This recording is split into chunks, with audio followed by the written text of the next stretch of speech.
ভাইয়া, তুই কি আমার সাথে ফিজিক্যাল রিলেশন করবি? নিজের চাচাতো বোনের হঠাৎ এমন কথা শুনে বিছানা থেকে লাফ দিয়ে উঠল শাহরিয়ার। নিজের চাচাতো বোনের মুখ থেকে এমন কথা কখনোই আশা করেনি সে। কপাল থেকে ঝরে পড়া ঘাম ধুতো মুছে ধমক দিয়ে শাহরিয়ার তার চাচাতো বোন ফারিয়াকে বলল, ছি, এসব কি বাজে কথা বলছিস তুই? তুই করবি কিনা বল। আর একবার এরূপ কথা মুখে উচ্চারণ করলে ঠাঁটিয়ে কিন্তু দুটো থাপ্পড় বসিয়ে দেব। আচ্ছা, তুই তো নেট চালাস, তাহলে নিশ্চয়ই 18+ ভিডিও দেখেছিস এবং গল্প পড়েছিস। তোর কি ইচ্ছে করে না কারোর সাথে ফিজিক্যাল রিলেশন করতে? তোর কি নিজের জীবনটাকে একটু শান্তিতে ভরিয়ে দিতে ইচ্ছে করে না? তাহলে আয় আমার কাছে, দুজনে মিলে অনেক এনজয় করব। তুইও বেশ এনজয় করবি আর আমিও। কাছে আয় ভাইয়া, কেউ দেখবে না, কারণ এই মুহূর্তে তুই বা আমি ছাড়া বাড়িতে আর কেউ নেই। ছি, তুই এতটা নিচু মনের মেয়ে, আমার ভাবতেও ঘৃণা হচ্ছে। ছি, তুই এসব পাপ কাজ দূর, প্লিজ চলে যা আমার দু চোখের সামনে থেকে। আহা, পাপ বলছিস কেন? তুই কি ভিডিওগুলো দেখিস না, না গল্প পড়িস না? তারা যদি লিখতে বা ওসব করতে পারে, তাহলে আমরা কেনই বা পারবো না? আর তুই নিজেকে এত ভালো ছেলে মনে করছিস কেন? তোর ইনবক্স চেক করলেই তো দেখা যাবে না জানি কটা মেয়ের সাথে লুটুর পুটুর করেছিস। তা এত ন্যাকানা সেজে কাছে আয়, চল না আমরা দুজনে মিলে অনেক এনজয় করি। শাহরিয়ারের বুঝতে আর একটুও বাকি রইল না যে তাই চাচাতো বোন ফারিয়া নেট দুনিয়ার এই অন্ধকার পৃথিবীতে ডুবে গিয়েছে। পর্ণ চটি রোগে আক্রান্ত হয়ে গেছে, যেখান থেকে বের হওয়া অতটাও সহজতর নয়। নিজেকে আর এক মুহূর্তের জন্যও আটকাতে পারেনি শাহরিয়ার। সঙ্গে সঙ্গেই কষে ফারিয়ার দু গালে দুটো থাপ্পড় বসিয়ে দেয়। সাথে সাথেই 5টি আঙ্গুলের দাগ বসে পড়ে ফারিয়ার ফর্সা গাল চোড়ায়। তুই আমার চাচাতো বোন, সেটা ভাবতে আমার আজ প্রচুর ঘৃণা হচ্ছে। হ্যাঁ, আমিও নেট চালাই, তাই বলে এটা তুই ভেবে নিস না আমি হাজারো মেয়ের সাথে লুটুর পুটুর করি, ফ্রন্ট ভিডিও দেখি এবং ছোটি গল্প পড়ে বিভিন্ন পাপ কাজে নিজেকে লিপ্ত করি। হ্যাঁ, মাঝে মধ্যে কিছু খারাপ ছবি বা ভিডিও চোখে পড়ে, সেগুলো আমি এড়িয়ে যাই। তাই বলে সেগুলো দেখি না। আমার আত্মবিশ্বাস আছে নিজের প্রতি যে আমি ইন্টারনেটের অপব্যবহার কখনো করব না, কখনোই নেট দুনিয়ায় কোনো অন্যায় এবং পাপ কাজে জড়াবো না। আমাদের এমন কিছু দেখা বা শোনা একদমই উচিত নয় যেটা দেখে বা শুনে আমরা অন্যায় ও পাপ কাজে লিপ্ত হব। তোকে আমি পরিষ্কার করে বলছি, এই সব অন্ধকার পৃথিবী ছেড়ে প্লিজ আলোর পথে চলে আয়। তাছাড়া কিছুদিনের জন্য আমাদের বাড়িতে বেড়াতে এসেছিস, সো ভালোভাবেই থাক। ভবিষ্যতে আবার এমন কিছু করলে চাচা চাচিকে কিন্তু আমি সব কিছু বলতে বাধ্য হব। শাহরিয়ারের কথার জবাবে ফারিয়া আর কিছু বলতে পারল না। গালে হাত দিয়ে সোজা নিজের রুমে চলে গেল। ফারিয়া চলে যাওয়ার পরই শাহরিয়ার নিজের রুমের দরজা দ্রুততার সাথেই বন্ধ করল এবং মনে মনে ভাবতে থাকে, আজকাল কত শত ছেলে মেয়ে যে ইন্টারনেটের মাধ্যমে অন্যায় হতে যাচ্ছে হিসাব ছাড়া। যদি বিভিন্ন 18+ আইডি গ্রুপ পেজ অথবা বিভিন্ন 18+ সাইটের বিরুদ্ধে অ্যাকশন নেওয়া হতো বা সেগুলো নষ্ট করে দেওয়া হতো, তাহলে মনে হয় অনেক ছেলে মেয়ে অন্যায় পথে যাওয়ার হাত থেকে বেঁচে যেত। কিন্তু কেউই সে সবের বিরুদ্ধে কোনো প্রকার অ্যাকশন নিচ্ছে না। তাছাড়া আমি অনেক বড় বড় গ্রুপও পেজের অ্যাডমিনকে রিকোয়েস্ট করেছিলাম যে তারা যেন বিভিন্ন 18+ আইডি পেজ গ্রুপে রিপোর্ট মারতে মারতে নিমেষেই নষ্ট করে দেয়, কিন্তু তারা কেউ আমার এসব কথা কোনো গুরুত্বতার আকারে দেখেনি। জবাবে তারা প্রত্যেকে বলেছিল আমাদের আর কাজ কাম কি নাই যে ওদের বিরুদ্ধে লাগতে যাব। তারপরও অনেক রিকোয়েস্ট করেছিলাম, কিন্তু লাভ হয়নি। একটিবার ভেবে দেখুন তো, যদি বড় বড় ভালো গ্রুপ পেজ সাইট আইডি সবাই যদি সেসব 18+ আইডি পেজ এবং সাইটের বিরুদ্ধে লাগে, তাহলে আমার মনে হয় ওই সব 18+ আইডি পেজ সাইটের চিহ্নটুকু পাওয়া যাবে। প্রতিদিন শত শত ছেলে মেয়ে কিন্তু নষ্ট হচ্ছে এসব বাজে পেজ গ্রুপ ও বিভিন্ন সাইটের জন্য। রাতে খাবার খাওয়ার জন্য ফারিয়াকে ডাকতে গিয়ে শাহরিয়ার দেখল ফারিয়া ওসব 18+ ভিডিওগুলো দেখছে। শাহরিয়ার দ্রুত ফারিয়ার কাছ থেকে ফোনটা কেড়ে নিয়ে বলল, ছি, তোকে এত করে বলার পরেও তুই আবার এসব দেখছিস? তোর মৃত্যুর ভয় বলতে কোনো কিছুই কি নেই? একটা নির্লজ্জ খারাপ কি করে হলি? আমার মোবাইল দে বলছি। না, দিব না। আর আমি এক্ষুনি চাচা ও চাচিকে গিয়ে সবটা বলছি। কথাটা বলার সাথে সাথে যখন শাহরিয়ার সামনে পা বাড়াতে যাবে তার পূর্বেই ফারিয়া দ্রুত রুমের দরজা বন্ধ করে নিজ জামার খানিকটা অংশ ছিঁড়ে ফেলে। এই তুই এসব কি করছিস? আমাকে যেতে দে বলছি। আজ আমি তোর এই মোবাইলটা চাচা চাচিকে দেখিয়েই ছাড়বো। শাহরিয়ারের কথার জবাবে ফারিয়া তেমন কিছু বলল না, শুধুই বাঁচাও বাঁচাও বলে চিৎকার করতে লাগলো। চিৎকার চেঁচেমেচি শুনে বাসার সবাই দৌড়ে আসলো, কিন্তু রুমের দরজা বন্ধ থাকায় কেউ প্রবেশ করতে পারছিল না। পরবর্তীতে তারা দরজা ভাঙতে বাধ্য হয়। ভেতরে গিয়ে সবাই দেখতে পেল ফারিয়া রুমের এক কোণে পড়ে আছে। ফারিয়া নিজের বাবাকে দেখা মাত্র জড়িয়ে ধরল এবং পরিশেষে কাঁদতে কাঁদতেই বলল, বাবা, শাহরিয়ার আমার গোসলের ভিডিও বানিয়ে সেটা দেখে আমার সাথে জোর জবরদস্তি করে খারাপ কিছু করার চেষ্টা করছিল। শাহরিয়ারের মাথায় এই মুহূর্তে যেন গোটা আকাশটা ভেঙে ভেঙে পড়ছে। নিজের মেয়ের মুখে এরূপ কথা শুনে নিজেকে আর ধরে রাখতে পারল না। সজোরে একটা লাথি মারল শাহরিয়ারের বুকে। শাহরিয়ার কিছু বলতে চাইলেও তাকে বলার মতন কোনো সুযোগ দেওয়া হয়নি। অতঃপর শাহরিয়ারের গালে ঠাটিয়ে কয়েকটা থাপ্পড় বসিয়ে দেওয়ার পর শাহরিয়ারের বাবা বলল, তোর মতো কুলঙ্গারকে জন্ম দিয়ে আমি খুব বড় একটা ভুল করেছি। এই মুহূর্তে তুই বাড়ি থেকে বেরিয়ে যাবি। বাবা, আমার কথাগুলো তো একটাবার শোনো। কিন্তু একটা বারের মতো কেউ শুনেনি শাহরিয়ারের কথাগুলো। বাড়ি থেকে দূর দূর করে বের করে দিল। রাত প্রায় 12টা। রাস্তার এক পাশে দাঁড়িয়ে দাঁড়িয়ে সে ভাবছে এখন কোথায় যাবে, কি করবে। মিথ্যা একটা অপরাধে সেজে আজ সর্বহারা। না চাইতেও চোখ দিয়ে টপ টপ করে শাহরিয়ারের জল গড়িয়ে পড়ছে। কোনো ক্রমেই আটকাতে পারছে না। হঠাৎ শাহরিয়ার দেখতে পেল তার সামনে কেউ একজন যেন দাঁড়িয়ে আছে। অতঃপর আরো ভালো করে তাকিয়ে দেখলো দাঁড়িয়ে থাকা মানুষটি আর কেউ নয়, স্বয়ং ফারিয়া। ফারিয়া, তুই এখানে কেন? কিভাবে? আর কি চাস আমার কাছ থেকে? সব কিছু তো তুই কেড়েই নিয়েছিস। আমার সুন্দর জীবনকে বরবাদ করে দিলি। শাহরিয়ারের কথার জবাবে ফারিয়া এক প্রকার অট্টহাসিতে মেতে উঠে বলল, তোর এই সুন্দর চেহারা দেখে না সবাই তোর প্রতি আকৃষ্ট হয়। আজ তোর এই সুন্দরটাই আমি নষ্ট করে দিব। কথাগুলো বলার পরপরই ফারিয়া পানির মতো কিছু একটা শাহরিয়ারের মুখে ছুঁড়ে মারল। মুখে পড়তেই শাহরিয়ার বুঝতে পারল এটা অ্যাসিড জাতীয় কিছু। সাথে সাথেই যন্ত্রণায় কাতর হয়ে শাহরিয়ার চিৎকার দিয়ে উঠল।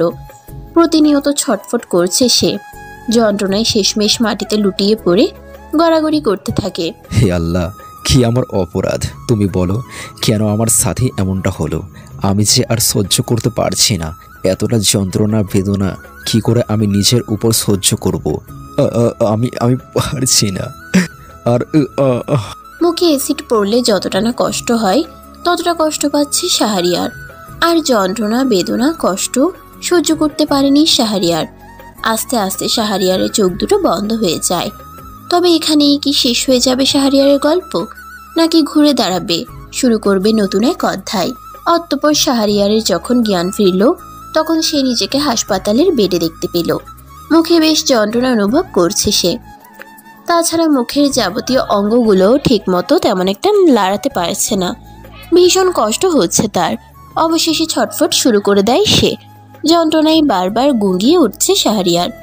ডাক্তার খবর পাওয়া মাত্রই দ্রুত এসে ঘুমের ইঞ্জেকশন দিয়ে শাহরিয়ারকে ঘুম পাড়িয়ে দিল এবং প্রায় 5 ঘন্টা পর শাহরিয়ারের আবার জ্ঞান ফিরল। আচমকা একজন বৃদ্ধ লোক শাহরিয়ারের মাথায় হাত বুলিয়ে দিতে দিতে বলল, বাবা, কে সেই অত্যন্ত নিষ্ঠুর প্রকৃতির মানুষ যে তোমার মুখে অ্যাসিড নিক্ষেপ করলো? বৃদ্ধ লোকটির কথা শুনে শাহরিয়ার আর নিজ চোখের জল সামলে রাখতে পারল না। হাজার যন্ত্রণা বেদনা কষ্ট উপেক্ষা করে চোখের অশ্রু জড়াতে জড়াতে বলল, আঙ্কেল গো, নেট দুনিয়ার কালো সমাজে লিপ্ত হয়ে আমার নিজের আপন চাচাতো বোন আমার তার সাথে অবৈধ শারীরিক সম্পর্ক গড়ার প্রস্তাব দিয়েছিল, কিন্তু তাতে আমি রাজি হইনি। বিধায় এক প্রকার রাগ নিজের মধ্যে পুষে রেখেছিল এবং সেদিন রাতেই সম্পূর্ণ মিথ্যা একটা অপবাদ দিয়ে আমাকে প্রথমে সে বাড়ি ছাড়া করলো। কিন্তু তারপরও বোধহয় ওর শাস্তি হচ্ছিল না, যার ফলে পরবর্তীতে আমার সামনে এসে আমাকে অ্যাসিড নিক্ষেপ করে চলে যায়। জানেন আঙ্কেল, যাকে আমি সবসময় নিজের আপন বোন ভেবে আসছিলাম, সেই বোনই আজ আমার এত বড় সর্বনাশ করলো। আমাকে পুরোপূর্ণই ভেঙে টুকরো করে দিল। সব কষ্ট হয়তো বেশ সহজেই ভুলে থাকা যায়, কিন্তু আপন মানুষগুলোর দেওয়া কষ্ট ভুলে যাওয়া অনেকটা কঠিন। এত মানুষের মৃত্যু হয়, আমার কেন হয় না? শাহরিয়ারের কথাগুলো এতক্ষণ মনোযোগ সহকারে শুনছিল বৃদ্ধ লোকটি। অতএব তিনিও নিজ চোখের কোণের অশ্রুর বাত আটকাতে পারলেন না। বাবারে, এ দুনিয়ার মানুষ চিনে ওঠা বড় কঠিন, কেউ কারো নয়। বাস্তবতা আরও কঠিন। পিছন থেকে সবসময় তারা আঘাত করে, যারা কাছের অথবা অতি আপনজন হয়ে থাকে। আচ্ছা, আমি এখন কোথায়? এটা কোন জায়গা? আর আপনি কে? বাবা, আগে একটু শান্ত হও, আমি সবটা বলছি। হ্যাঁ জি, এবার বলুন। আমি আমার গাড়ি করে একটা জরুরি প্রয়োজনে বিশেষ কোনো এক কাজে যাওয়ার পথে হঠাৎ রাস্তার এক পাশে তোমাকে এই অবস্থায় দেখতে পেয়েছিলাম। পর কোনো কিছু না ভেবে আর দেরি করলাম না, তো তোমাকে ইমার্জেন্সি ঢাকার সবচেয়ে বড় হাসপাতালে নিয়ে আসলাম। এবং যথাসময়ে যদি তোমাকে হাসপাতালে না নিয়ে আসতে পারতাম, তাহলে হয়তো তোমার মৃত্যু অবধারিত ছিল। কেনই বা আমাকে আপনি হাসপাতালে নিয়ে আসতে গেলেন? সেখানেই মরতে দিতেন। আমি আর কি নিয়েই বা বাঁচবো? সবই তো আমার শেষ, সব কিছুই ধ্বংস হয়ে গেছে, আর কিছুই বাকি নেই। আমি আর বাঁচতে চাই না, বাঁচার কোনো উৎস আমি খুঁজে পাচ্ছি না। বাবারে, এখন ধৈর্য ধরা ছাড়া আর কিছুই তোমার নিকট অবশিষ্ট নেই। ধৈর্য ধরো, কারণ ধৈর্যই হলো সবচেয়ে বড় জিনিস। আর একটা কথা কি জানো, আমার 17 বছর একটা ছেলে ছিল যে নেট দুনিয়ার নিষিদ্ধ জগতের প্রতি আসক্ত হয়ে নির্দোষ একটা মেয়েকে ধর্ষণ করেছিল। এই অপরাধে এখন সে জেলে আছে। আচ্ছা থাক সেসব কথা, এখন তুমি আমার একটা মেয়েকে ধর্ষণ করেছিল, অপরাধে এখন সে জেলে। আচ্ছা থাক সেসব কথা, এখন তুমি আরাম করো, কারণ ডাক্তার তোমার সাথে বেশি কথা বলতে নিষেধ করেছে। কথাগুলো বলার পর পরিবৃদ্ধ লোকটি কেবিন থেকে বেরিয়ে গেল। অতঃপর 1টা 2টা নয়, 6টা মাস শাহরিয়ারকে হাসপাতালে থাকতে হয়েছিল। এখন তো সে মোটামুটি সুস্থ। এই 6 মাস শাহরিয়ারকে কতটা না কষ্ট যন্ত্রণা সহ্য করতে হয়েছে সেটা সেই বুঝতে পারবে যার মুখে এসিড নিক্ষেপ করা হয়েছে। শাহরিয়ারের প্রতিটা দিন ছিল বেঁচে থেকেও মরার মতো অবস্থা। আজ 6 মাস পর বৃদ্ধ লোকটি শাহরিয়ারকে নিজের সাথে করে নিজের বাড়িতে নিয়ে আসলো। শাহরিয়ার এখন বৃদ্ধ লোকটির বাড়িতে বড় একটা রুমে বসে রয়েছে। হঠাৎ তার চোখের দৃষ্টি গিয়ে পড়ে রুমের এক পাশে থাকা আয়নার দিকে। ইচ্ছে না থাকা সত্ত্বেও সে আয়নার সামনে চলে গেল। আয়নায় নিজেকে দেখে সে নিজেই ভয়ে কিছুটা পিছিয়ে যায়। শাহরিয়ার বারবার হাত দিয়ে নিজের মুখটি ছুঁয়ে ছুঁয়ে দেখছে। মুখের এক পাশটা কি কুৎসিত হয়ে গেছে। নিজেকে দেখে নিজেই ঠিক মতো চিনে উঠতে পারছে না শাহরিয়ার। আচমকা জোরে চিৎকার দিয়ে উঠল শাহরিয়ার। চিৎকার শুনে বৃদ্ধ লোকটি দ্রুতই ছুটে আসলেন এবং বললেন, কি হয়েছে বাবা? আমার সব শেষ করে দিয়েছে ও, আমায় ধ্বংসের শীর্ষে তুলে দিয়েছে। আমি এই কুৎসিত বিশ্রী চেহারা নিয়ে বাঁচতে চাই না। বৃদ্ধ লোকটি শাহরিয়ারকে নানাভাবে সান্ত্বনা দেওয়ার চেষ্টা করছে, কিন্তু সব চেষ্টাই ওনার বিফলে যাচ্ছিল। শাহরিয়ার কিছুতেই শান্ত হচ্ছিল না। তারপরেও দমে যাননি বৃদ্ধ লোকটি। অতঃপর বহু কষ্টে শাহরিয়ারকে শান্ত করতে তিনি সফল হন। রাতে বৃদ্ধ লোকটির পরিবারের সবার সাথে শাহরিয়ার খাবার খেতে বসেছিল। বৃদ্ধ লোকটির সুন্দরী মেয়েটি সবাইকে খাবার বেড়ে দিলেও একমাত্র শাহরিয়ারকে খাবার বেড়ে দেয়নি। বৃদ্ধ লোকটি ধমকে সুরে খাবার বেড়ে দিতে বললে জবাবে ওনার মেয়ে নীলা বলল, না সরি বাবা, আমি এই কুৎসিত ভয়ঙ্কর দেখতে লোকটাকে খাবার বেড়ে দিতে পারবো না। ওনার কাছে যেতেই আমার ঘৃণা করে। নিজের মেয়ের মুখে এমন কথা শুনে বৃদ্ধ লোকটি তার মেয়েকে সবার সামনে থাপ্পড় মারতে চাইলে শাহরিয়ার থামিয়ে দিয়ে বলল, না আঙ্কেল, উনি তো ঠিক কথাই বলেছে। আসলেই আমি এখন কুৎসিত দেখতে একটা ছেলে। আমার কাছে আসলে সবার ঘৃণা লাগাটাই স্বাভাবিক। অতএব আমি নিচের খাবার বেড়ে নিলাম। খাওয়া দাওয়া শেষ করে আমি সেই রুমে চলে এলাম। রুমে আর থাকার ব্যবস্থা হয়েছে। অতবার তেমন আর কিছু ভাবলাম না। বিছানায় গা এলিয়ে দিলাম, মাত্র ঘুমিয়ে পড়লাম। পরের দিন আমি ঘুম থেকে ওঠার সাথে সাথেই তার সামনে ফারিয়ার মতো কাউকে দেখতে পেলাম। নিজ চোখে দুটো ডলতে ডলতে আমি আরও ভালো করে তাকিয়ে দেখলাম এটা ফারিয়াই। ফারিয়াকে দেখে শাহরিয়ার ভয়ে আঁতকে উঠল। ফারিয়া শাহরিয়ারের এরূপ ভয়ার্ত অবস্থা দেখে অট্ট হাসি দিয়ে বলল, শাহরিয়ার, কোথায় পালাবি তুই? তোর মুখের এক পাশটা তো আমি সম্পূর্ণ নষ্টতেই ডুব দিয়েছি, এবার অন্য পাশটা বাকি। কথাগুলো বলে ফারিয়া শাহরিয়ারের দিকে এগোতে থাকে, আর শাহরিয়ার ভয়ে বারবার পিছিয়ে যাচ্ছিল। হঠাৎ শাহরিয়ার থেমে গেল, কারণ তার প্রধান বাধা হচ্ছে দেয়াল। অর্থাৎ শাহরিয়ার দেয়ালের সাথে ঠেকে গিয়েছে আর পিছুতে পারছে না। জানিস শাহরিয়ার, আমার খুব আনন্দ তখন লাগবে যখন এই অ্যাসিডটা তোর মুখের অন্য পাশটায় পড়বে, যখন তুই কষ্টে চিৎকার করবি, তখন আমার মনের গহীনে জ্বলন্ত আগুন একটু হলেও নিভবে, আর তুই তখন হাড়ে হাড়ে টের পাবি আমার কথা না শোনার ফল কতটা ভয়ঙ্কর হতে পারে। কথাগুলো বলতে ফারিয়ার একটু দেরি হলেও নিজের হাতে থাকা এসিড ছুঁড়ে মারতে খানিকটাও দেরি হয়নি। এসিড মুখে এসে পড়ার সাথে সাথে শাহরিয়ার লাফ দিয়ে বিছানা থেকে উঠে বসলো এবং সে আশেপাশে ভালো করে তাকিয়ে দেখল, কিন্তু ফারিয়ার চিহ্নটুকুও পায়নি। অতঃপর শাহরিয়ার বেশ বুঝতে পারল যে সে এতক্ষণ স্বপ্ন দেখছিল। পাশে থাকা গ্লাস ভর্তি পানি এক নিমিষেই ঢকঢক করে খেয়ে ফেলল শাহরিয়ার এবং বুকে হাত দিয়ে জোরে একটা নিঃশ্বাস ছাড়ল। হঠাৎ শাহরিয়ারের কানে সুমধুর কণ্ঠে আজান ভেসে আসলো।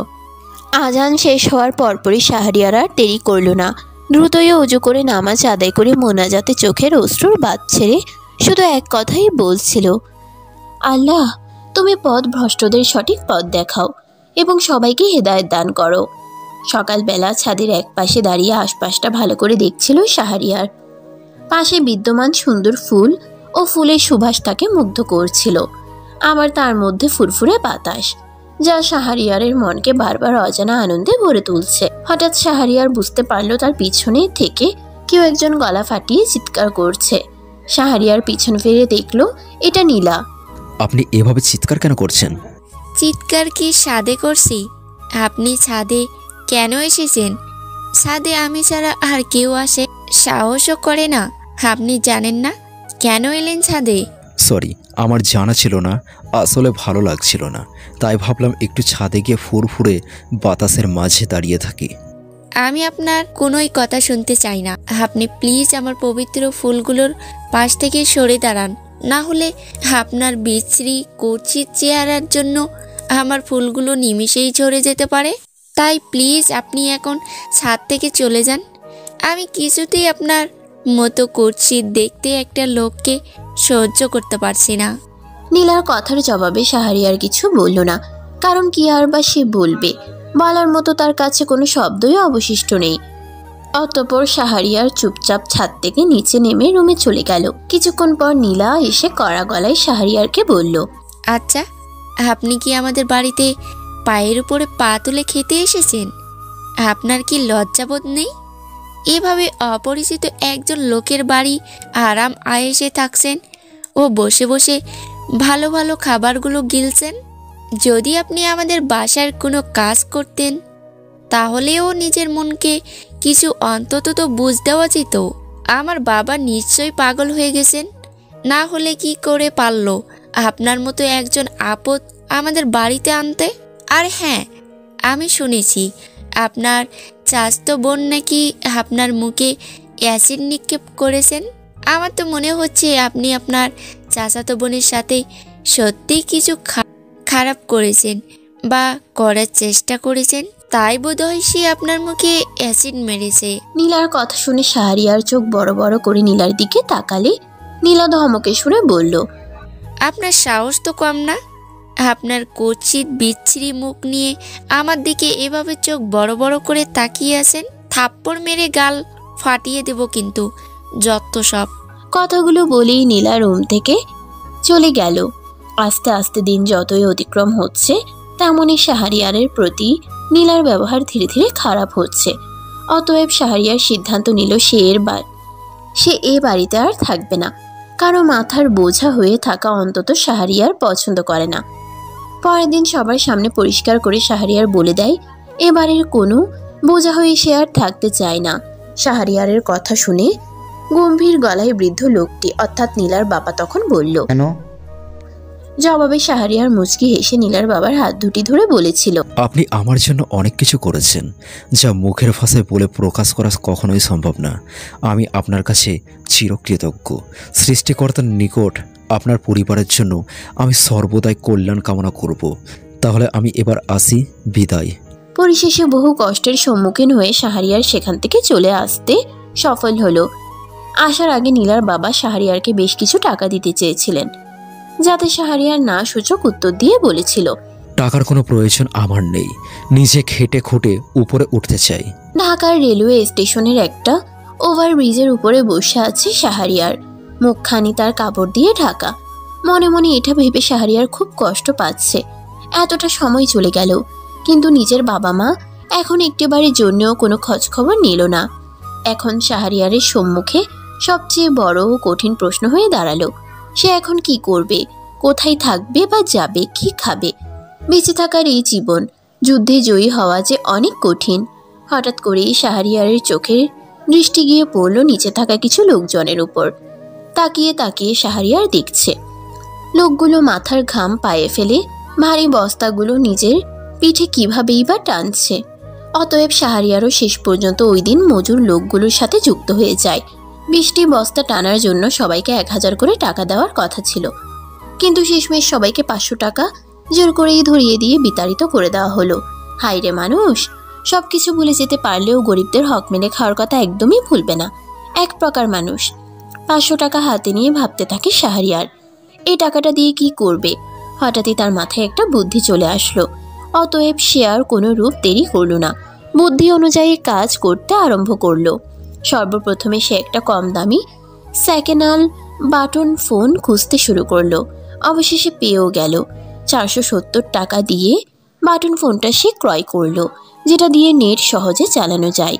নিজের সাথে আগে থেকেই একটা সিম থাকাতে পরবর্তীতে আর কোনোই সমস্যা হয়নি শাহরিয়ারের। বাটন ফোনের সাহায্যে ইন্টারনেটের বিভিন্ন ন্যায়বাচক সাইট দিয়ে টাকা ইনকাম করতে শুরু করে শাহরিয়ার। পরিশেষে রাস্তা থেকে ঠাঁই হয় বস্তিতে। এখন সে স্মার্টফোন দিয়ে টাকা ইনকাম করে বিভিন্ন ন্যায়বাচক এবং ভালো সাইটগুলো থেকে। আস্তে আস্তে ল্যাপটপ, কম্পিউটার ও বিভিন্ন যাবতীয় জিনিসপত্র ক্রয় করলো শাহরিয়ার। যদিও বা এখন শাহরিয়ার আর বস্তি নামক স্থানে থাকে না। তার রাত দিন অক্লান্তিক পরিশ্রমের ফলে সে এখন শক্তিশালী একজন হ্যাকারে পরিণত হয়েছে। নিজের পরিশ্রমের টাকায় বড় ফ্ল্যাট কিনে থাকছে। এখন শাহরিয়ারকে ওরফে শেরু ভাই নামে ইন্টারনেট দুনিয়ার প্রায়ই প্রত্যেকে চিনে, আর চিনবে নাই বা কেন। একের পর এক 18+ আইডি, বড় বড় Facebook page, group, messenger group এবং বিভিন্ন পর্ন ভিডিওর সাইটগুলো ধীরে ধীরে ধ্বংসের শীর্ষস্থানে তুলছে শাহরিয়ারের এমন কাজগুলো খুব দ্রুতই তার ফ্যান ও ফলোয়ার বৃদ্ধি করলো। আস্তে আস্তে বড় বড় গণ্যমান্য মানুষদের সামনেও চলে আসতে শুরু করে এবং অবশেষে হয়ে ওঠে নেট দুনিয়ার কিং শাহরিয়ার ওরফে শেরুবাই। তাছাড়াও শাহরিয়ার মাঝে মধ্যে মুখোশ পরে লাইভে এসে 18+ ID, page, group, messenger group ও বিভিন্ন পর্ন ভিডিওর সাইটগুলোর বিরুদ্ধে তীব্র নিন্দা জানিয়ে প্রত্যেককে এসব কালো জগৎ থেকে দূরে সরে আসার আহ্বান জানিয়ে পায়ের উপর পা তুলে ভয়ঙ্কর এক হাসি দিয়ে বলে, খুব দ্রুতই নেট দুনিয়ার অন্ধকার জগৎটাকে ধ্বংস করে আলোয় পরিণত করব। রাত প্রায় 10টা। নিজের মুখ ঢেকে কিছু খাবার কেনার জন্য বাইরে বের হলো শাহরিয়ার। তাছাড়া এমনিতেও দিনের বেলা নিজের ফ্ল্যাট থেকে কখনো বের হয় না সে, কারণ দিনের আলোকে শাহরিয়ার সহ্য করতে পারে না। তাই সবসময় রাতেই বেশিরভাগ সে বাহিরে বের হয়ে থাকে। রাতের বেলাতেই তার যেসব জিনিসের দরকার পড়ে সেগুলো কিনে নিয়ে আসে। আজও তেমন কোনো ব্যতিক্রম হলো না। অতঃপর নিজের জন্য কিছু খাবার কেনার পর নিজ ফ্ল্যাটে ফেরার সময় শাহরিয়ার দেখতে পেল নির্জন এক রাস্তায় একটি মেয়ে একটা ছেলের পা ধরে অনবরত চোখের অশ্রু ঝরাচ্ছে, যা দূর থেকে দাঁড়িয়ে দাঁড়িয়ে দেখছিল শাহরিয়ার এবং কথোপকথনগুলো মনোযোগ সহকারে শুনছিল। প্লিজ ভাইয়া, আপনি আমার এত বড় সর্বনাশ করবেন না। আমি তো আপনার ছোট বোনের মতো। আপনি কি পারবেন আমার সাথে এরূপ অন্যায় কাজ করতে? আরে রাখ তোর বোন, তোর এই জাস্ট 10 মিনিটের ভিডিও বিক্রি করে আমি কত টাকা ইনকাম করতে পারবো তোর কি সেই আন্দাজ আছে? তাছাড়া আমার হাতে পায়ে পড়ে কোনো লাভ হবে না, অবশ্য হবেই না। যদি পারিস তাহলে আমার একটা প্রস্তাবে রাজি হয়ে যা, তবে সেই ভিডিওটা আমি সঙ্গে সঙ্গে ডিলিট করে দিতে পারি। কি প্রস্তাব? যদি তুই আমার সাথে শুধুমাত্র শুধুমাত্র একটা রাত বিছানায় কাটাস, তাহলে আমি কসম করে বলছি ভিডিওটা আমি সাথে সাথে অনন্তকালের জন্য তোর সামনে ডিলিট করে দিব। ছেলেটির এমন কুপ্রস্তাব শোনা মাত্র মেয়েটি একটু দূরে চলে গিয়ে ঘৃণিত কণ্ঠে বলল, সি, আমি কোনো মতে এসব পাপ কাজে নিজেকে জড়াতে পারবো না। আমি তো আমার শখ ইচ্ছার কথা বলেছি, এখন বাকিটা তোর হাতে। কাল সকালের মধ্যে রাজি হয়ে গেলে তো ভালোই, নাহলে তোর ভিডিওটা আমি 18+ সাইটে বিক্রি করে দিব, এবং 18+ সাইটে তোর ভিডিওটা যখন অনেক মানুষজন দেখবে না, তখন তুই দেখবি কচি কচি ছেলে থেকে বুড়োরা পর্যন্ত তোর সঙ্গে ইটিস করার জন্য চলে আসবে। হা হা হা। কথাগুলো বলেই ছেলেটি হাসতে হাসতে সেখান থেকে চলে গেল। মেয়েটি সেখানেই হাঁটু গেড়ে বসে পড়ল। অতঃপর শাহরিয়ার মেয়েটির কাছে গিয়ে তার মাথায় আদর মাখা হাত বুলিয়ে দিয়ে মিষ্টি সুমধুর কণ্ঠে বলল, বোন বোন রে, ভাবে কান্না কেন করছো? হঠাৎ করে মাথায় কারো ছোঁয়া ও পিছন থেকে কারো গলার সুর শুনতে পেয়ে পিছনে ফিরে মুখ ঢাকা কালো কোট প্যান্ট পরা একজন লোককে দেখতে পেয়ে ভয়ে কিছুটা দূরে গিয়ে বলল, কে কে কে আপনি? ধরে নাও তোমার এক অচেনা অপরিচিত বড় ভাই। এবার আমাকে বলো, কেন এত রাতে নির্জন রাস্তায় একাকী কান্না করছো? কোনো সমস্যায় আটকা পড়েছো কি? শাহরিয়ারের কথার জবাবে মেয়েটি বেশ কষ্টে নিজের চোখের পানি আটকে রেখে বলল, না ভাইয়া, কিছু হয়নি আমার। আমাকে মিথ্যে বলার দরকার নেই, আমি সব জানি। দূর থেকে দাঁড়িয়ে সব শুনেছি, জেনেছি। আমি এখন কি করব ভাইয়া? কাপড় চেঞ্জ করার সময় ভাড়াটিয়ার ছেলেটা, সেটা আমি জানি না কিভাবে যেন ক্যামেরা বন্ধ করে, এবং সেটা দেখে আমাকে প্রতিনিয়ত সে ব্ল্যাকমেল করেছে। চিন্তা করো না, সব কিছুই ঠিক হয়ে যাবে। আমি শুধু এটুকুই তোমাকে গ্যারান্টি সহ বলতে পারি। আচ্ছা, তোমার কাছে কি ছেলেটির ফোন নাম্বার আছে? জি আছে। অতঃপর শাহরিয়ার মেয়েটির থেকে ছেলেটির নাম্বার সংগ্রহ করে মেয়েটিকে তার বাসায় পৌঁছে দিয়ে নিজের গন্তব্যে ফিরে আসলো। আসা মাত্রই শাহরিয়ার প্রথমে নিজের ল্যাপটপ ওপেন করলো। অতঃপর সেই নাম্বারের মাধ্যমে ছেলেটির সমস্ত কিছু খুব সহজেই নিজের আয়ত্তে নিয়েই আসলো। ছেলেটির মেসেঞ্জার চেক করে শাহরিয়ার দেখতে পেল একটি বড় 18+ সাইটে তার ভিডিও বিক্রি করার কথা চলছিল, কিন্তু এখনও বিক্রি করতে পারেনি। এখন আর করবেই বা কী করে? ছেলেটির সব কিছুই তো শাহরিয়ারের হাতের মুঠোয়। অবশেষে শাহরিয়ার ছেলেটির নেট জাতীয় সমস্ত কিছু নিমিষেই নষ্ট করে দেয়, এবং সেই সাথেই কোনোই ছাড় মিলেনি ভিডিও বিক্রি করার একমাত্র সেই 18+ সাইটটিরও। নিমিষেই নষ্ট করে উধাও করে দিল শাহরিয়ার। 18+ সাইটটি নষ্ট হওয়ার 33 মিনিট পর সেই সাইটটির মালিক 18+ সাইটটি নষ্ট হওয়ার 33 মিনিট পর 18+ সাইটটি নষ্ট হওয়ার 33 মিনিট পর সেই সাইটটির মালিক বেশ একটা কষ্টেই জানতে পারল এই কাজ শাহরিয়ার ওরফে শেরু ভাইয়ের। নিজের রাগ সামলাতে না পেরে সেই সাইটটির মালিক শাহরিয়ারের বিরুদ্ধে লাগিয়ে দেয় 10 জন নামি দামি হ্যাকার। কিন্তু সেই হ্যাকারগুলো অবশ্য হয়তো ঠিক জানতো না যে শাহরিয়ার তাদের থেকেও অনেক উপরে। অতএব সেই 18+ সাইটটির সহযোগিতা করার অপরাধে 10 জন হ্যাকারের মধ্যে একজন হ্যাকারকেও কোনো রকম ছাড় দিল না শাহরিয়ার। পরের দিন সকালে কাপড় চেঞ্জ করার ভিডিও তৈরি করে ব্ল্যাকমেল করার অপরাধে পুলিশ উদুম কেলানি কেলিয়ে টেনে হিস্ট্রি সেই ছেলেটিকে থানায় নিয়ে যাচ্ছিল, যা টিভিতে সরাসরি দেখে হাসতে হাসতে শাহরিয়ার বেশ উপভোগ করছিল। বিকেলে নিজের কম্পিউটার ও ল্যাপটপ ওপেন করার বহু চেষ্টা করেও কিছুতেই ওপেন করতে পারছিল না শাহরিয়ার। এক সময় শাহরিয়ার বুঝতে পারলো তার সমস্ত কিছু হ্যাক হয়ে গেছে, যা শাহরিয়ারকে দুশ্চিন্তার সাগরে ফেলে দিল। কে বা কারা এমনটা করার সাহস দেখিয়েছে কিছুই তার মাথায় ঢুকছে না। আচমকা শাহরিয়ারের ফোনে একটা কল আসে। যে কলটা রিসিভ করার পর শাহরিয়ার যা শুনলো তাতে সঙ্গে সঙ্গেই শাহরিয়ারের ফোনটা ফ্লোরে পড়ে গেল। ভয়ে শাহরিয়ারের সম্পূর্ণ শরীর শিউরে উঠল। হঠাৎই আবার শাহরিয়ারের ফোন বাজতে আরম্ভ করলো। মন না চাইলেও তড়িঘড়ি করে ফ্লোর থেকে ফোন উঠালো শাহরিয়ার। অতঃপর বাধ্য হয়ে কল রিসিভ করা মাত্রই ওপাশ থেকে একজন মেয়ের অট্টহাসি শুনতে পেল। কি চান আপনি? শুধু তোকে চাই। আমাকে দিয়ে আপনি কি করবেন? তোর সাথে পবিত্র একটা বন্ধনে আবদ্ধ হতে চাই। আমি তোকে বিবাহ করতে চাই। আমার জীবনে নেই কোনো আলো, চতুর্দিকে শুধুই অন্ধকার, তাই এসব বিয়ে টিয়ে আমার দ্বারা সম্ভব না। সম্ভব সম্ভব, আমি চাইলে সবই সম্ভব। এখন যা, ল্যাপটপ ওপেন করে দেখ, তোকে আবারও সবকিছু ব্যাক করে দিয়েছি। কথাগুলো বলেই মেয়েটি ফোন কেটে দিল। অতঃপর শাহরিয়ার তার ল্যাপটপ ওপেন করতে সক্ষম হয় এবং তার কিছুক্ষণের মধ্যেই শাহরিয়ারের ল্যাপটপে একটা ভিডিও কল আসলো। শাহরিয়ারের বুঝতে আর তেমন দেরি হলো না। একটু আগে ফোনে যার সাথে তার কথা হয়েছে এটা সেই মেয়েটাই। তাই আর নয় ছয় না ভেবে শাহরিয়ার নিজেকে দ্রুত প্রস্তুত করলো, অর্থাৎ নিজের মুখটি ভালো করে কাপড় দিয়ে ঢাকলো। অতএব ভিডিও কল রিসিভ করার পর শাহরিয়ার দেখতে পায় সুন্দরী একটা মেয়ে পায়ের উপর পা তুলে বসে আছে।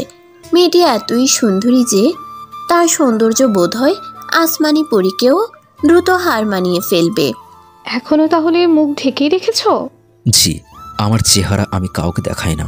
তাতে আমার কোনো সমস্যা নেই, তবে কিছু কথা পরিষ্কার করে শুনে নাও। আমি শান্তা ইসলাম। আমার বাবা লন্ডনের একজন জনপ্রিয় ব্যবসায়ী। সেই সুবাদে লন্ডনেই থাকতে হয় আমাকে, তাই বাংলাদেশে তেমন একটা আমার আশা হয় না। কিন্তু তোমার কাজগুলো আমাকে অনেক মুগ্ধ করেছে, যা দেখে কেন যেন সত্যিই মনে হচ্ছে এখনই দেশে চলে আসি, তোমার সাথে দেখা করি। আসলে আমি তোমাকে লাইক করি বলতে আমি তোমাকে ভালোবাসি, অর্থাৎ তোমাকে বিয়ে করতে চাই। এখন তুমি হাজারো অমত প্রকাশ করলেও, জোর করে হলেও, অন্তত বিয়ে আমি তোমাকেই করেই ছাড়বো। আমি একবার যখন তোমাকে ভালোবেসেছি, তবে ধরে নাও যে কোনো মূল্যে তোমাকে পেয়েই দম নেব। আর হ্যাঁ, তোমার নিশ্চয়ই মনে প্রশ্ন নামক জিনিসটা জেগে উঠতে পারে, কিভাবে আমি তোমার সব কিছু নিজের আয়ত্তের ভেতরে নিয়ে এসেছিলাম। তাহলে শোনো, লন্ডনে আমিও একজন বিখ্যাত হ্যাকার, কাজেই তোমার সব কিছু হ্যাক করতে আমার বেশ সময় লাগেনি। কিন্তু তুমি এখন কোনো চিন্তা করো না, একবার যখন তোমার লাইফে প্রবেশ করেছে, তাহলে ভেবে নিও কেউ তোমার ধারে কাছেও হাজারো চেষ্টা করলেও আসতে পারবে না। তুমি তোমার কাজগুলো চালিয়ে যাও, তোমার পাশে রয়েছি। কিছুদিন পর আমি দেশে আসছি তোমাকে আমার সাথে পবিত্র এক বন্ধনে আবদ্ধ করার জন্য। সো রেডি থেকো। আর বিয়ে করবে না এমনটা মোটেও বলে ওঠো না, তাহলে হয়তো প্রাণেও মারা যেতে পারো, তাই বি কেয়ারফুল। কথাগুলো বলার পরপরই শান্তা ভয়ঙ্কর একটা হাসি দিয়ে ভিডিও কল কেটে দিল। এখনও শাহরিয়ার এক ধ্যানে তাকিয়ে আছে ল্যাপটপের দিকে। এতক্ষণ যাবৎ কি হলো, কিভাবে হলো, কিছুই ভেবে পাচ্ছে না সে। শূন্য মাথায় ঘুরে ফিরে ফল বারবার শূন্যই আসছে। কোনো মতেই হিসাব মিলাতে পারছে না শাহরিয়ার। আজকের দিনটাকে কেন যেন তার এক স্বপ্নের মতো লাগছে। এরপর থেকে সকাল বিকাল রাত দিন শান্তা নামক ওই মেয়েটা শাহরিয়ারকে সবসময় ফোন করে এক প্রকার বিরক্ত করতে থাকে।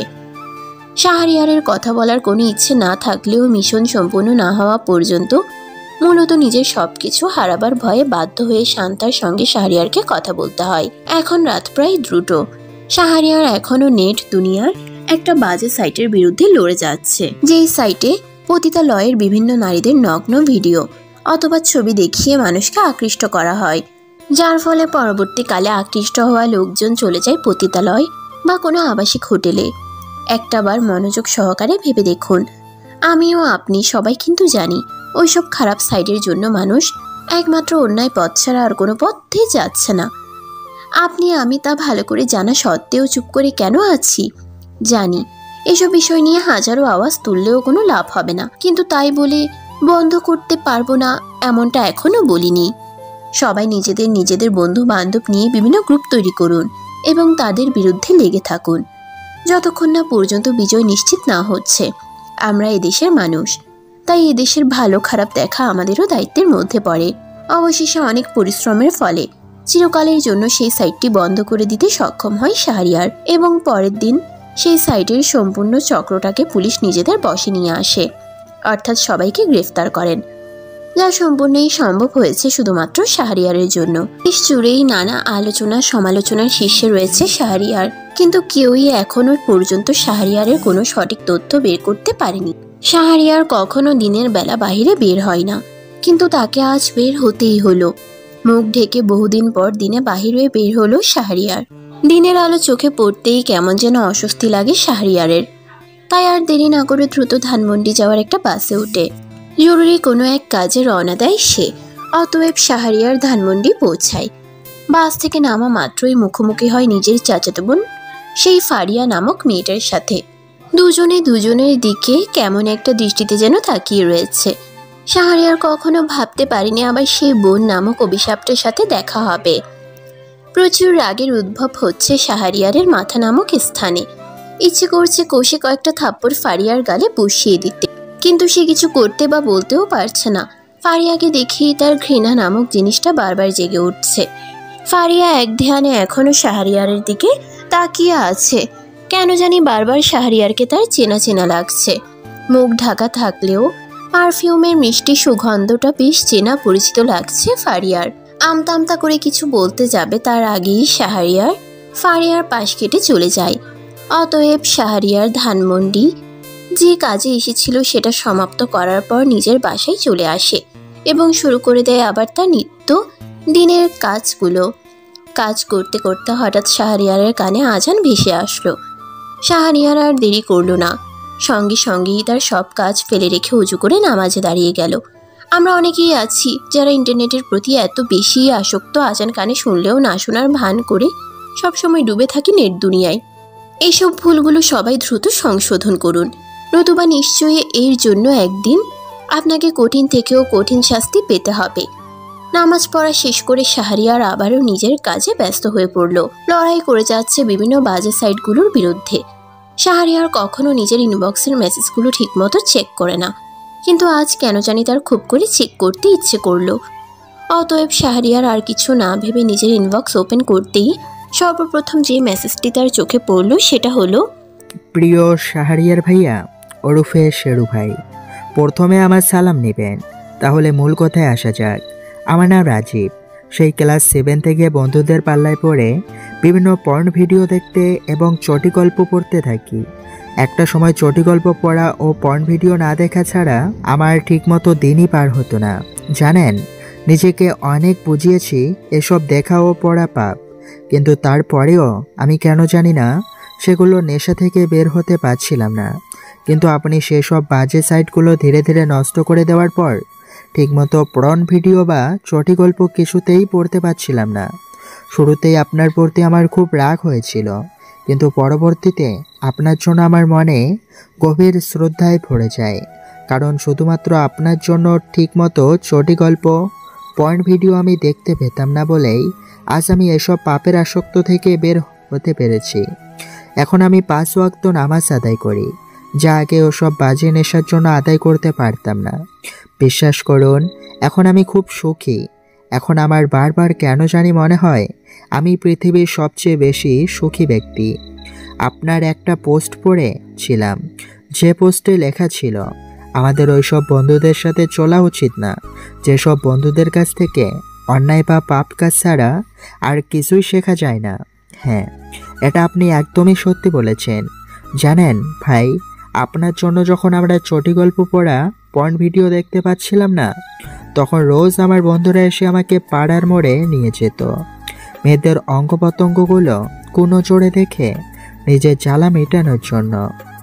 বেশ কিছুদিন বন্ধুদের সাথে আমি রোজই পাড়ার মোড়ে যেতাম, কিন্তু এক সময় কেন যেন আমি বদলে যেতে আরম্ভ করলাম। প্রতিদিন আপনার পেজে এসে আপনাকে ফলো করতে লাগলাম। আপনার শিক্ষণীয় পোস্টও আপনার সুন্দর সুন্দর ন্যায়বাচক কথা আমার মনটাকে ভেতর থেকে নাড়া দিয়ে ওঠায় এবং আমাকে খুব করে ভাবায় আমি সত্যি কি পাপ কাজ করছি। হ্যাঁ, আমি নেট দুনিয়ার অন্ধকার পৃথিবীতে মগ্ন হয়ে সত্যি আমি পাপ কাজ করে যাচ্ছিলাম। অতঃপর আমি যখন নিজের ভুল বুঝতে পারলাম, তখন সর্বপ্রথম ওই বাজে বন্ধুদের সাথে চলাফেরা ত্যাগ করলাম এবং সেই সব বন্ধুদের সাথে চলাচল করতে শুরু করি, যাদের থেকে সবসময় ভালো কিছু শিখতে পারবো। এখন আমি সত্যি খুব সুখে আছি।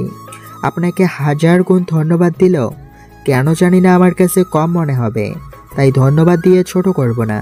পরিশেষে একটা কথাই বলবো, আপনি এগিয়ে যান আর ওইসব বাজে সাইটগুলো বন্ধ করে যান, কারণ ওসব বাজে সাইটের জন্যই আমাদের দেশ ধ্বংসের দিকে এগোচ্ছে। ভালো থাকবেন, আল্লাহ হাফিজ। একজন 18 থেকে 19 বছরের একটি ছেলের এমন মেসেজ দেখে শাহরিয়ার মুচকি একটা হাসি দিয়ে রিপ্লাই দিল, একজন অন্যায় পথে যাওয়া ব্যক্তিও খুব ভালো করে জানে সে যে পথে যাচ্ছে সেই পথে তার ধ্বংস নিশ্চিত, কিন্তু তা জানা সত্ত্বেও তারা সেই পথেই চলতে থাকে। যারা নিজেকে সংযত করে সে পথ থেকে ফিরে আসে তারাই পরবর্তীতে বেঁচে যায়, আর যারা ফিরে আসতে অক্ষম হয় তারাই হয়ে যায় ধ্বংস। মেসেজের রিপ্লাই দেওয়ার পরে শাহরিয়ার আবার তার নিজের কাজে ব্যস্ত হয়ে পড়ে। পরের দিন সকাল সকাল কলিং বেলের শব্দে শাহরিয়ারের ঘুমটা ভেঙে যায়। কিন্তু তাকে খুব করে ভাবাচ্ছে কে কলিং বেল বাজাতে পারে। বাসায় তো কারো আসার কথা না। অতএব তড়িঘড়ি করে শাহরিয়ার নিজের মুখটা কোনো মতে ঢেকে দরজা খুলেই যাকে দেখল, তাতে সঙ্গে সঙ্গে শাহরিয়ার ভয়ে কিছুটা পিছিয়ে যায়। শাহরিয়ার সামনে তাকিয়ে দেখল স্বয়ং শান্তা নামের সেই মেয়েটা দাঁড়িয়ে আছে। ভয়ে তার বুকখানা কেন জানি বারবার কেঁপে উঠছে। অতএব শাহরিয়ার ভয়ার্ত গলায় বলল, আপনি এখানে? শাহরিয়ারের কথার উত্তরে শান্তা কিছু বলল না। সোজা শাহরিয়ারকে নিজের বুকের সাথে শরীরের সমস্ত শক্তি দিয়ে আঁকড়ে ধরল। আচমকা শান্তার এমন আচরণে শাহরিয়ার চমকে উঠল। এই মুহূর্তে সে কি করবে কিছুই ভেবে পাচ্ছিল না। বহু চেষ্টার পরেও শাহরিয়ার কিছুতে শান্তার কাছ থেকে নিজেকে ছাড়াতে পারছিল না। শাহরিয়ার আবারও বলে উঠল, এটা আপনি কি করছেন? ছি, ছাড়ুন আমায়। ছাড়বো না, আরও কিছুক্ষণ তোমাকে এইভাবে জড়িয়ে ধরে থাকতে চাই। তাছাড়া এখনও তোমার মুখ ঢেকে রেখেছো কেন?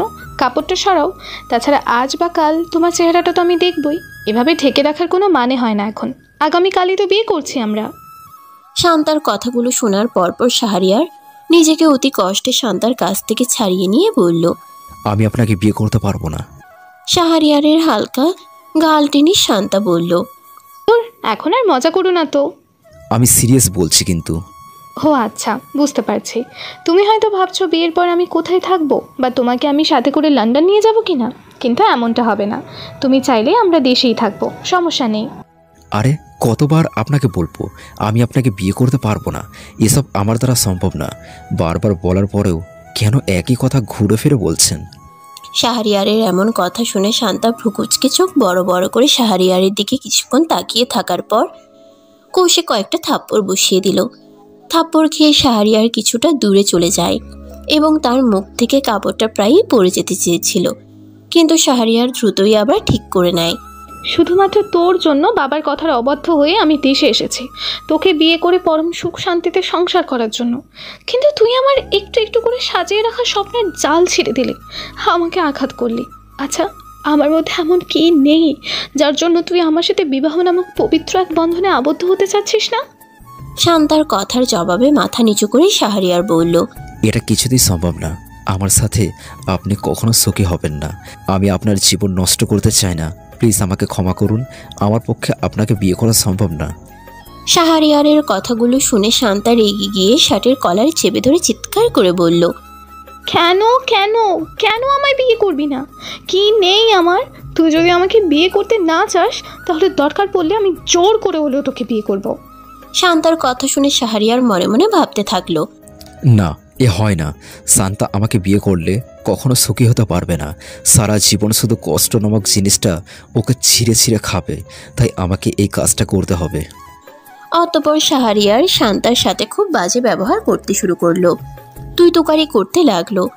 অতএব শাহরিয়ার শান্তাকে নিজ ফ্ল্যাট থেকে তাড়িয়ে দিতে সক্ষম হলো। কেন যেন বারবার শান্তার চোখের অশ্রু দেখে শাহরিয়ারের বেশ কষ্ট হয়েছিল, কিন্তু সে নিরুপায়। তার কাছে এছাড়া আর করার কিছুই ছিল না। রাতে শাহরিয়ার সব কয়েকটা বাজে গ্রুপ নষ্ট করাতে ব্যস্ত ছিল।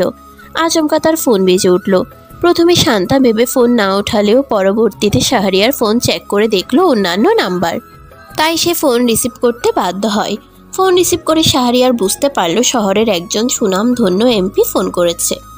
ও পাশ থেকে এমপি রাকিব হাসান শাহরিয়ারকে বেশ অনুরোধ সহকারে বলল, প্রথমে আমার সালাম নিও বাবা। কাল একটা বিশাল অনুষ্ঠানের আয়োজন করা হবে, যে অনুষ্ঠানের প্রধান অতিথি হিসেবে শুধু তোমাকেই নির্বাচন করা হয়েছে। আমি আশা করছি তুমি আসবে। হাজারো মানুষের মনের ইচ্ছে তোমাকে একটু দেখার। তোমাকে আমি অনুরোধ করেই বলছি, প্লিজ কাল যথাসময়ে অনুষ্ঠানে চলে এসো। আমি তোমার বাবার বয়সী, তাই আশা করছি তুমি আমার কথাটা ফেলবে না। আমার বিশ্বাস তুমি নিশ্চয়ই আসবে কাল। এমপি রাকিব হাসানের কথার উত্তরে শাহরিয়ার কিছুই বলল না, চুপটি করে ফোন কেটে দিল। কারণ সে চায় না সবার সামনে প্রকাশিত হোক। কিন্তু আজ তার মন বারবার বলছে, আর কতদিন আড়ালে থাকবি? একদিন না একদিন তো আসতেই হবে সবার সামনে। আজ তার কাজেও ঠিকমতো মন বসছে না। অবশেষে সারা রাত ভেবে শাহরিয়ার এই সিদ্ধান্তে পৌঁছাতে পেরেছে, সে অনুষ্ঠানে যাবে, সে আর আড়ালে থাকবে না। তাই আর দেরি না করে শাহরিয়ার অনুষ্ঠানে যাওয়ার জন্য তৈরি হয়ে নিল। আজও তার মুখখানি মুখোশ দিয়ে ঢাকা।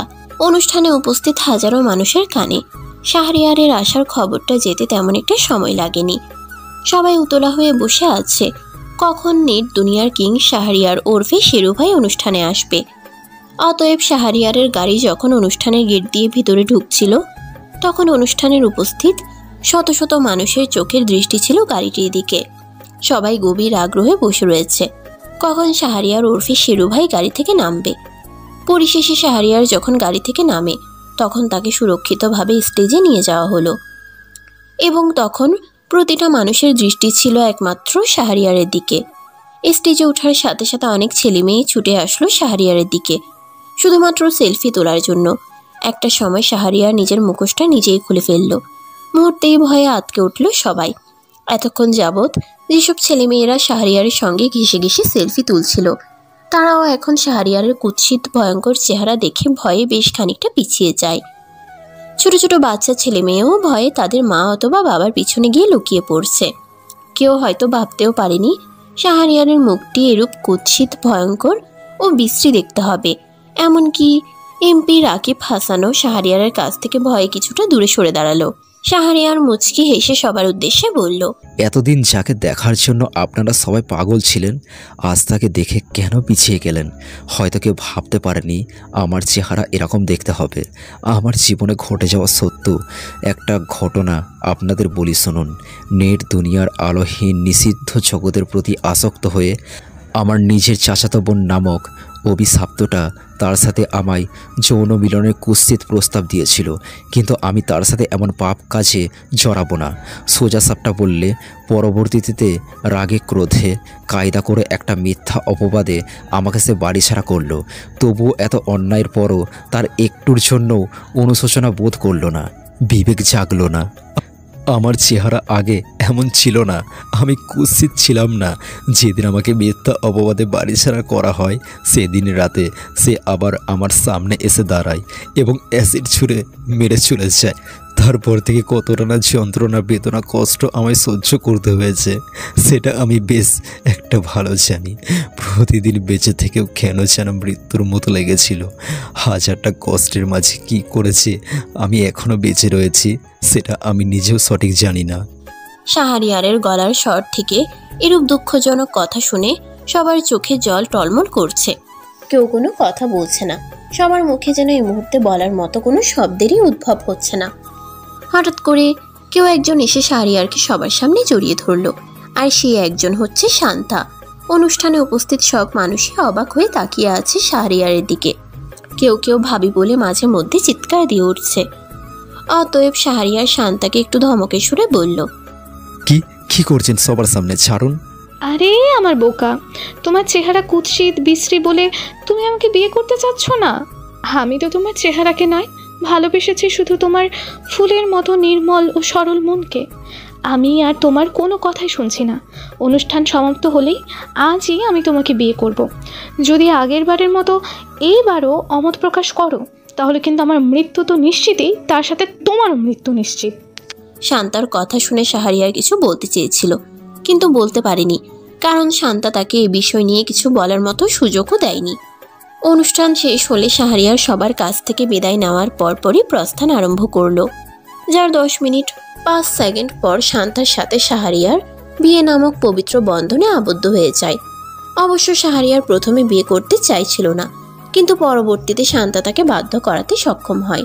আজ তাদের বাসরাত। শাহরিয়ার রুমের বাহিরে এই মুহূর্তে পায়চারি করছে আর ভাবছে সে এখন ভেতরে যাবে কিনা। শাহরিয়ারের বেশ একটা লজ্জাও লাগছে, যার সাথে খানিকটা ভয়ও। আচমকা শান্তা রুম থেকে বেরিয়ে এসে শাহরিয়ারকে টেনে টুনে বাসর ঘরের ভেতরে নিয়ে আসে। কি হলো, এভাবে টেনে টেনে কেন নিয়ে আসলে? তা নয় তো তোমাকে আমি কোলে করে নিয়ে আসবো? রাত কটা বাজে তার কোনো হিসাব তোমার কাছে রয়েছে?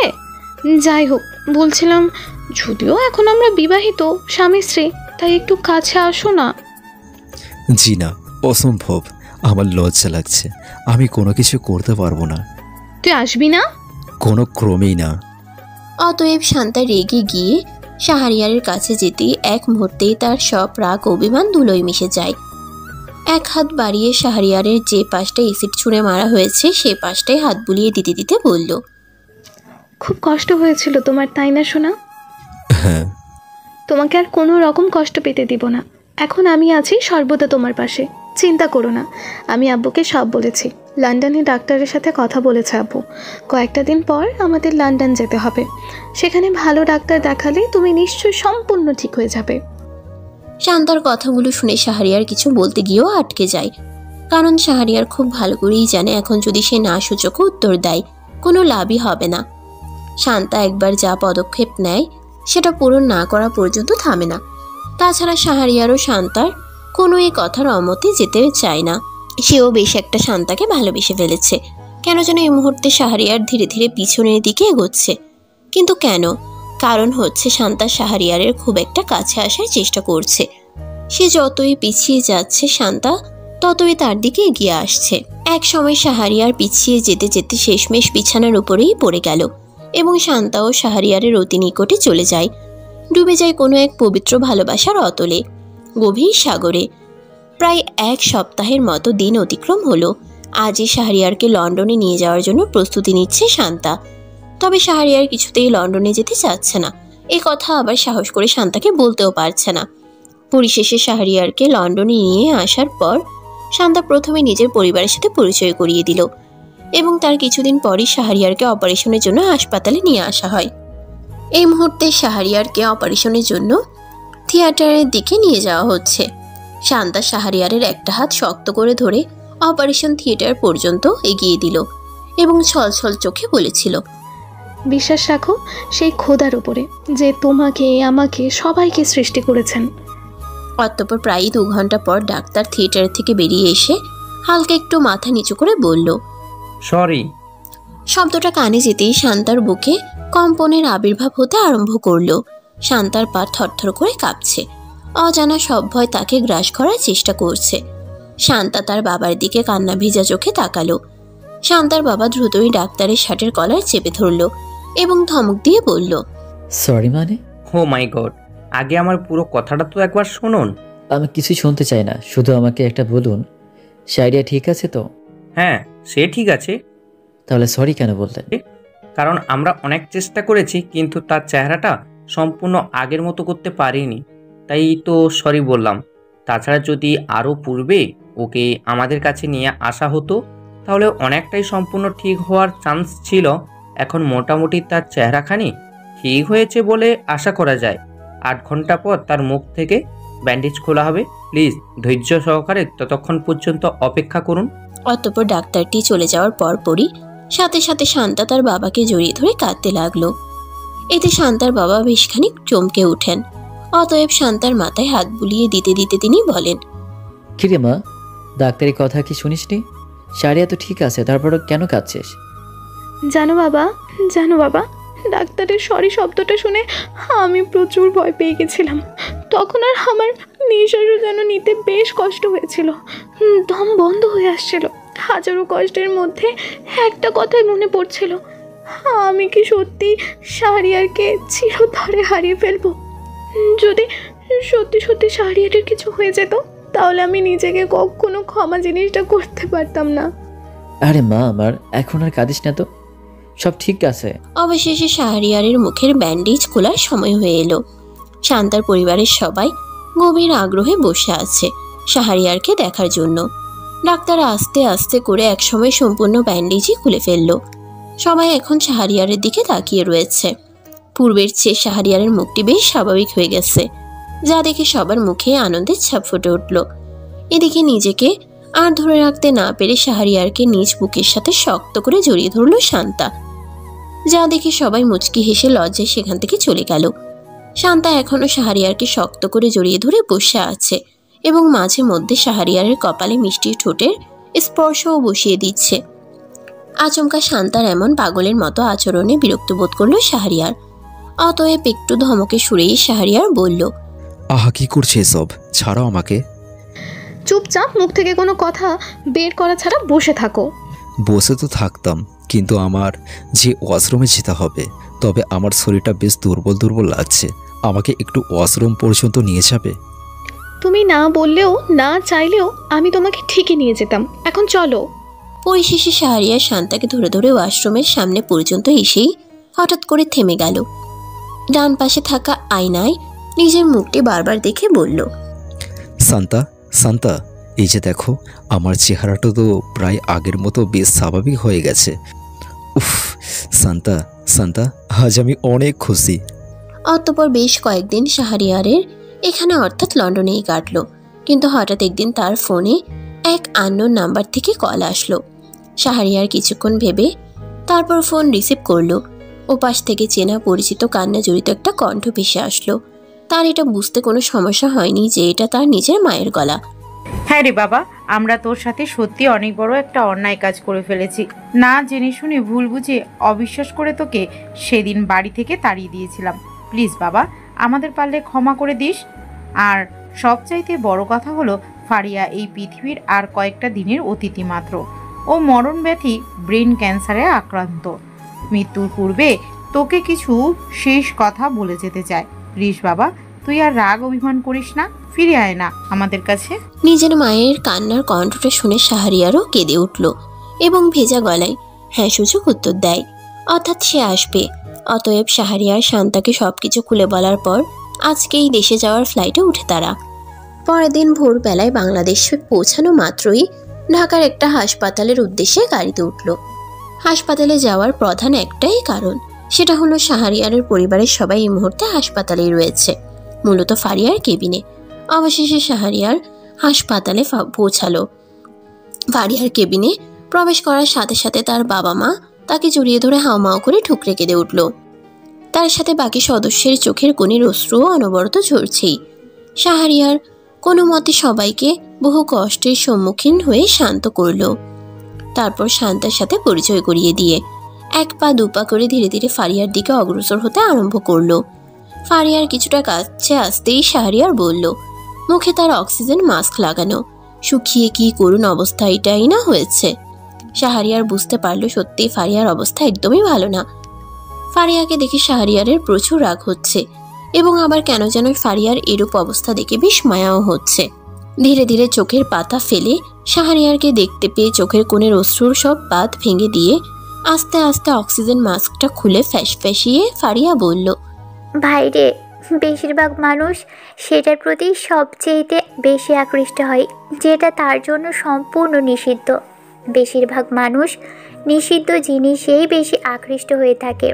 আমিও তার ব্যতিক্রম ছিলাম না।